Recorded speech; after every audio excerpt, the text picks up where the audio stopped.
Bom dia, a paz do Senhor a todos, na bênção, graças a Deus, né? O Senhor é conosco, se Deus é por nós, quem será contra nós? Eu quero trazer aos nossos corações uma palavra sobre a Páscoa, e o que eu vou falar está bem relacionado com o capítulo 12 de Êxodo, quando Deus instituiu a morte do Cordeiro. Então, a Páscoa, ela é uma comemoração estritamente da cultura judaica. Ela é tradicional na cultura judaica. E eles comemoram a Páscoa lembrando da libertação do povo hebreu da escravidão no Egito, da servidão de Faraó. Então, eles lembram, né? A cada Páscoa eles lembram o que o Senhor fez por eles lá no Egito. Então eles lembram a passagem do anjo da morte, quando houve a morte dos primogênitos do Egito. Então esse acontecimento da Páscoa foi neste período aí da 10ª praga no Egito. E para o crente em Jesus, para nós a Páscoa ela tem um sentido bem diferente. Está relacionada, mas é diferente da cultura judaica, da crença judaica. Para nós, o sentido da Páscoa está relacionado com a morte, a crucificação e a ressurreição de Jesus. E como os judeus fazem a Páscoa para relembrar o passado deles, a libertação deles, a igreja ela não comemora a Páscoa, mas ela comemora a ceia do Senhor. Nós celebramos a ceia do Senhor em memória dele, até que ele venha. Então, quando nós participamos da ceia, nós estamos fazendo um memorial daquilo que Jesus fez por nós. Então, o mundo hoje, o mundo inteiro, né? O mundo que eles chamam mundo cristão, comemora a Páscoa. Mas nós, Igreja do Senhor, nós precisamos entender, né, o verdadeiro sentido da Páscoa. Para o judeu, a Páscoa realmente teve um sentido de ser, teve uma razão, né, de ser. Porque naquele dia, Deus estava mudando a história daquele povo. Deus fez algo que é só mesmo eles que presenciaram, e nós, os crentes em Jesus que cremos, e sabemos o que foi que Jesus fez, que o Deus, né? Jesus naquela época ainda era um nome desconhecido para eles. Mas naquele dia, Deus estava mudando a sorte do povo judeu, de um povo escravo, de um povo debaixo da servidão, a um povo livre. Deus estava trazendo a liberdade para os hebreus. Então, quando eles comessem o cordeiro e passassem o sangue nos umbrais das portas, conforme determinação de Deus, o anjo da morte iria passar. E a casa onde estivesse sangue nos umbrais, essa casa seria protegida. Nesta casa não haveria mortandade, ela não seria atingida. Agora, vamos fazer um paralelo deste episódio, desse fato do Velho Testamento com o Novo Testamento. Lembrando que o Velho Testamento, ele pertence à Velha Aliança e o Novo Testamento é a Nova Aliança. Vamos procurar no Novo Testamento o Cordeiro? O Cordeiro esteve presente lá no Velho Testamento. E no Novo Testamento, onde nós vamos encontrá-lo? Então, o Velho Testamento apresenta um cordeiro animal. Um cordeiro cujo sacrifício e sangue teria eficácia para livrá-los da morte ali no Egito, da morte física. Então, os hebreus experimentaram, né, tiveram essa experiência de serem livres da morte física. Agora, o Novo Testamento, ele celebra conosco uma nova aliança.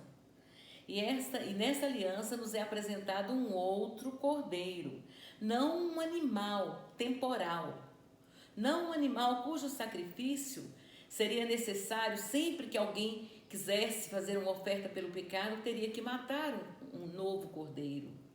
A cada vez era um novo cordeiro, então ele era um sacrifício temporal. Mas o cordeiro no Novo Testamento, ele é um homem puro, santo, perfeito, apto para um sacrifício perfeito. Então Jesus é o nosso sacrifício perfeito, é um sacrifício atemporal. Isto é um sacrifício que vale por toda a eternidade. Então foi feito uma vez para sempre. Não há mais necessidade de um novo sacrifício. E é muito interessante, gente, algo assim maravilhoso que nós encontramos lá em João capítulo 1, 29, que às vezes nós não prestamos muita atenção, né? Aqui João Batista, ele, ao olhar para Jesus, ele teve uma revelação singular. Ao olhar para Jesus, o que foi que ele viu? Ele viu Jesus Cristo como o cordeiro substituto para o homem, o cordeiro de Deus que tira o pecado do mundo. Então era um cordeiro cuja morte livraria o homem não apenas, ou não da morte física, mas da morte espiritual. Aí eu pergunto, o que mudou? Tudo mudou. É uma nova história. Por ser Jesus o Cordeiro de Deus, ele tira o pecado do mundo. Então, o seu sacrifício, ele é eterno. Seu sangue, ele tem eficácia salvífica, perdoadora, redentora. Então, isto muda toda a história. Viram a diferença do cordeiro lá no Velho Testamento e agora o cordeiro no Novo Testamento? Então, Jesus foi o sacrifício perfeito por toda a eternidade. Então, a cada momento que alguém se encontra com Cristo, é motivo da gente celebrar a morte do cordeiro. Então, é este sacrifício perfeito que dá vida e sustenta a igreja. Este é o memorial que a igreja deve guardar e comemorar até que ele venha. Então, João Batista, ele conhecia a velha aliança. Ele sabia todo o significado de todo o ritual da Páscoa. Mas quando ele viu Jesus, quando ele olhou para Jesus, veio uma revelação de Deus. Houve uma revelação profunda de Deus. E João não pôde se conter, se calar. Então, quando ele viu Jesus, ele exclamou: Eis o Cordeiro de Deus que tira o pecado do mundo. E glória a Deus, isso é maravilhoso para nós. Irmãos, nós não temos nem como expressar a nossa gratidão por uma revelação desta.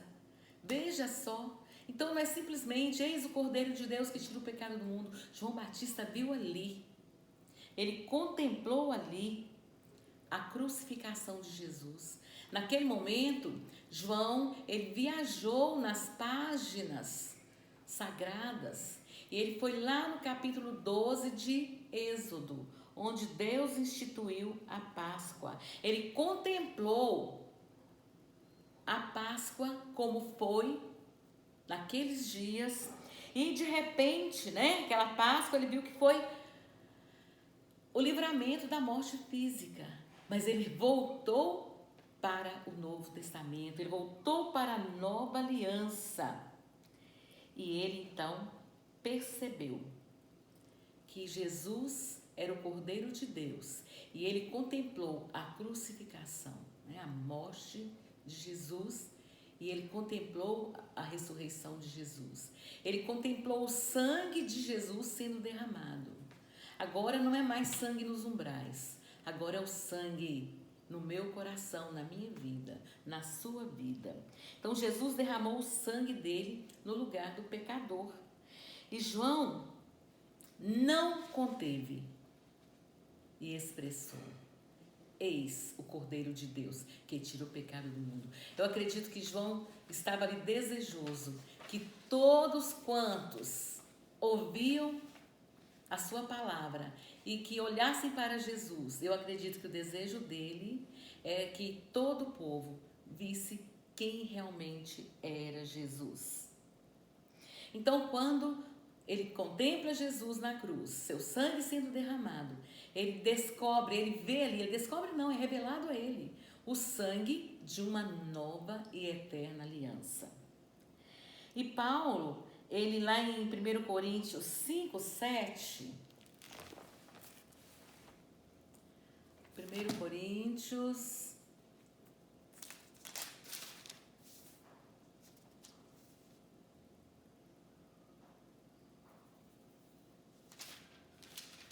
capítulo 5, verso 7. Então ele, né, Paulo traz luz a este episódio, a esse fato de Jesus ser o Cordeiro de Deus, né? Então Paulo fala assim, olha: lançai fora o velho fermento, para que sejais nova massa, como sois de fato, sem fermento. Pois também Cristo, nosso Cordeiro Pascal, foi imolado. Por isso celebramos a festa, não com o velho fermento, nem com o fermento da maldade e da malícia, e sim com asmos da sinceridade e da verdade. Então Paulo, ele mostra Jesus como nosso Cordeiro Pascal. Ele nos manda jogar fora, deixar para trás o velho fermento, para que nós possamos ser uma nova massa. A nova massa feita com o sangue da nova aliança, com o sangue de Jesus. Amados, isso aqui é muito profundo. Eu, né, fui parar para meditar um pouco e vi a profundidade que é isso.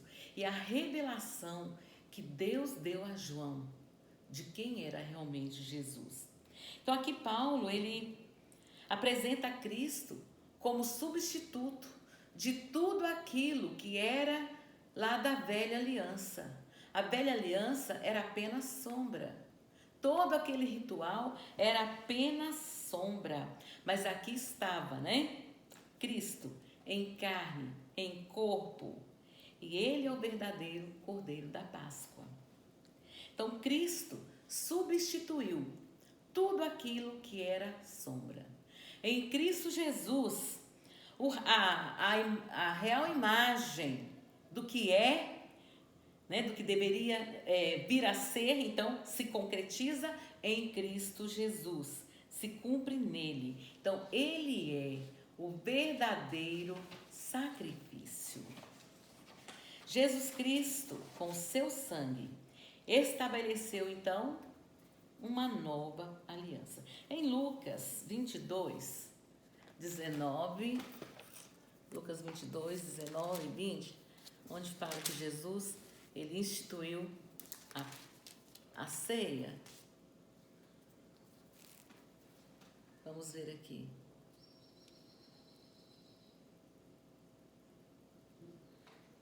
Lucas 22, 19 e 20. Não estou acostumada com essa Bíblia. Sim. Então, aqui em Lucas 22, 19 e 20, ele fala que Jesus, depois de comer a Páscoa, né, os versículos anteriores ao 19 e 20, fala que Jesus, ele comeu a última Páscoa com os discípulos. E depois de ter comido a Páscoa, Jesus, então, inaugura a ceia do Senhor.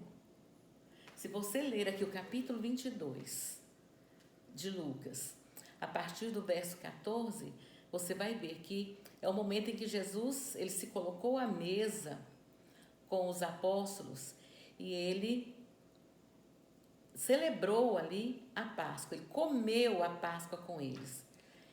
E aí vem o 19 falando que ele tomou, né, depois de ter comido, ele tomou o pão, o abençoou e deu aos discípulos. Então vou ler aqui. E tomando um pão, tendo dado graças, o partiu e lhes deu, dizendo: isto é o meu corpo, oferecido por vós. Fazei isto em memória de mim.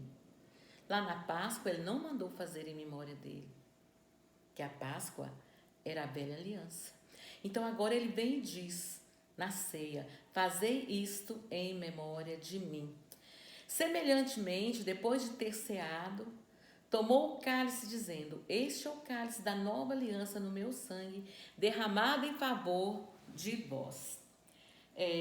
Então Jesus, ele inaugura, né, a ceia e dá as instruções. E nessas instruções ele fala: fazei isto em memória de mim. Lá em 1 Coríntios 11, 26, onde Paulo fala sobre a ceia do Senhor, ele fala assim que todas as vezes que comerdes esse pão e beberdes desse cálice, anunciais a morte do Senhor até que ele venha. Então, a forma do crente em Jesus relembrar o sacrifício de Jesus é principalmente, através da ceia do Senhor. Quando nós estamos ceando, nós estamos anunciando a morte do Senhor até que ele venha. E é isto que a igreja, em obediência aos mandamentos, à ordem do Mestre, de Jesus Cristo, durante a história, no decorrer da história, mais de 2000 anos, né, atrás, vem celebrando, vem comemorando. Ela vem relembrando o que Jesus fez, o sacrifício que Jesus fez em favor da sua igreja. E a igreja, então, está agora aguardando o retorno de Jesus Cristo, conforme ele prometeu. Ele disse que ele iria nos preparar lugar e que ele voltaria e nos levaria para que onde ele estivesse, nós pudéssemos estar também. E a igreja não pode esquecer este fato.